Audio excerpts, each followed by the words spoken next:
സദൃശവാക്യങ്ങൾ 31 അധ്യായം. ലെമൂവേൽ രാജാവിന്റെ വചനങ്ങൾ. അവന്റെ അമ്മ അവൻ ഉപദേശിച്ചു കൊടുത്ത അരുളപ്പാട്. മകനെ എന്ത്, ഞാൻ പ്രസവിച്ച മകനെ എന്ത്, എന്റെ നേർച്ചകളുടെ മകനെ എന്ത്. സ്ത്രീകൾക്ക് നിന്റെ ബലത്തെയും രാജാക്കന്മാരെ നശിപ്പിക്കുന്നവർക്ക് നിന്റെ വഴികളെയും കൊടുക്കരുത്. വീഞ്ഞു കുടിക്കുന്നത് രാജാക്കന്മാർക്ക് കൊള്ളരുത്. ലെമൂവേലേ, രാജാക്കന്മാർക്ക് അത് കൊള്ളരുത്. മദ്യാസക്തി പ്രഭുക്കന്മാർക്ക് കൊള്ളരുത്. അവർ കുടിച്ചിട്ട് നിയമം മറന്നു പോകുവാനും അരിഷ്ടന്മാരുടെ ന്യായം മറിച്ചു കളവാനും ഇടവരരുത്. നശിക്കുമാറായിരിക്കുന്നവന് മദ്യവും മനോവ്യസനമുള്ളവന് വീഞ്ഞും കൊടുക്ക. അവൻ കുടിച്ചിട്ട് തന്റെ ദാരിദ്ര്യം മറക്കുകയും തന്റെ അരിഷ്ടത ഓർക്കാതിരിക്കുകയും ചെയ്യട്ടെ. ഊമിനു വേണ്ടി നിന്റെ വായ് തുറക്ക. ക്ഷയിച്ചു പോകുന്ന ഏവരുടെയും കാര്യത്തിൽ തന്നെ നിന്റെ വായ് തുറന്ന് നീതിയോടെ ന്യായം വിധിക്ക. എളിയവനും ദരിദ്രനും ന്യായപാലനം ചെയ്തു കൊടുക്ക. സാമർഥ്യമുള്ള ഭാര്യയെ ആർക്ക് കിട്ടും? അവളുടെ വില മുത്തുകളിലും ഏറും. ഭർത്താവിന്റെ ഹൃദയം അവളെ വിശ്വസിക്കുന്നു. അവന്റെ ലാഭത്തിന് ഒരു കുറവുമില്ല. അവൾ തന്റെ ആയുഷ്കാലമൊക്കെയും അവന് തിന്മയല്ല നന്മ തന്നെ ചെയ്യുന്നു.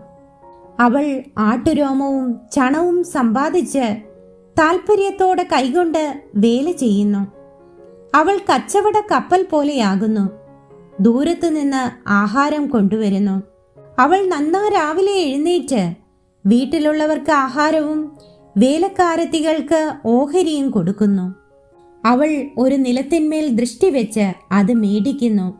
കൈനീട്ടം കൊണ്ട് അവൾ ഒരു മുന്തിരിത്തോട്ടം ഉണ്ടാക്കുന്നു. അവൾ ബലം കൊണ്ട് അരമുറുക്കുകയും ഭുജങ്ങളെ ശക്തീകരിക്കുകയും ചെയ്യുന്നു. തന്റെ വ്യാപാരം ആദായമുള്ളതെന്ന് അവൾ ഗ്രഹിക്കുന്നു.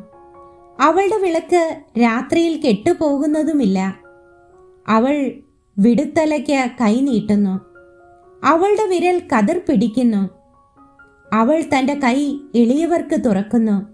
ദരിദ്രന്മാരുടെ അടുക്കലേക്ക് കൈ നീട്ടുന്നു. തന്റെ വീട്ടുകാരെ ചൊല്ലി അവൾ ഹിമത്തെ പേടിക്കുന്നില്ല. അവളുടെ വീട്ടിലുള്ളവർക്കൊക്കെയും ചുവപ്പ് കമ്പിളി ഉണ്ടല്ലോ. അവൾ തനിക്ക് പരവതാനി ഉണ്ടാക്കുന്നു. ക്ഷണപടവും ധൂമ്ര വസ്ത്രവും അവളുടെ ഉടുപ്പ്. ദേശത്തിലെ മൂപ്പന്മാരോടുകൂടെ ഇരിക്കുമ്പോൾ അവളുടെ ഭർത്താവ് പട്ടണവാതിൽക്കൽ പ്രസിദ്ധനാകുന്നു. അവൾ ക്ഷണവസ്ത്രമുണ്ടാക്കി വിൽക്കുന്നു. അരക്കച്ച ഉണ്ടാക്കി കച്ചവടക്കാരനെ ഏൽപ്പിക്കുന്നു. ബലവും മഹിമയും അവളുടെ ഉടുപ്പ്. ഭാവികാലം ഓർത്ത് അവൾ പുഞ്ചിരിയിടുന്നു. അവൾ ജ്ഞാനത്തോടെ വായി തുറക്കുന്നു.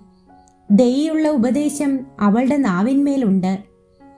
വീട്ടുകാരുടെ പെരുമാറ്റം അവൾ സൂക്ഷിച്ചു നോക്കുന്നു. വെറുതെ ഇരുന്ന് അഹോവൃത്തി കഴിക്കുന്നില്ല.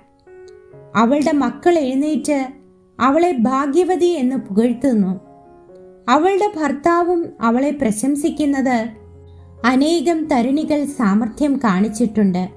നീയോ അവരെല്ലാവരിലും ശ്രേഷ്ഠയായിരിക്കുന്നു. ലാവണ്യം വ്യാജവും സൗന്ദര്യം വ്യർത്ഥവുമാകുന്നു. യഹോവ ഭക്തിയുള്ള സ്ത്രീയോ പ്രശംസിക്കപ്പെടും. അവളുടെ കൈകളുടെ ഫലം അവൾക്ക് കൊടുപ്പിൻ. അവളുടെ സ്വന്തം പ്രവൃത്തികൾ പട്ടണവാതിൽക്കൽ അവളെ പ്രശംസിക്കട്ടെ.